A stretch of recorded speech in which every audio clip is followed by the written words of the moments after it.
JEE और NEET के aspirant don't skip the video. यहाँ पे हम लोग एक कॉन्सेप्ट पढ़ने वाले हैं कि अगर दो ब्लॉक्स ऐसा कांटेक्ट में रखा हुआ है और एक फोर्स 42 न्यूटन का लग रहा है, तो इन दोनों ब्लॉक्स के बीच में जो कांटेक्ट फोर्स होगा वो कितना होगा। तो चलो सॉल्व करते हैं। तो सबसे पहले हम लोग क्या करेंगे कि इस सिस्टम का हम लोग एक्सेलरेशन कैलकुलेट करेंगे। तो एक्सेलरेशन कैसे कैलकुलेट करेंगे कि इसका टोटल मास कितना हो जाएगा, 4 + 3 7 और फोर्स 42 लग रहा है, तो हम लोग लिख देंगे F बाई एम।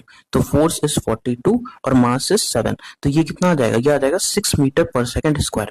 अब देखेंगे कि यार ये 3 केजी को आखिर चला कौन रहा है। तो 3 केजी को ये यहाँ का जो नॉर्मल होगा वही तो इसको आगे की तरफ धकेल रहा है। इसका मतलब कि इस जगह का नॉर्मल वही होगा जितना इसका मास इंटू एक्सेलरेशन होगा।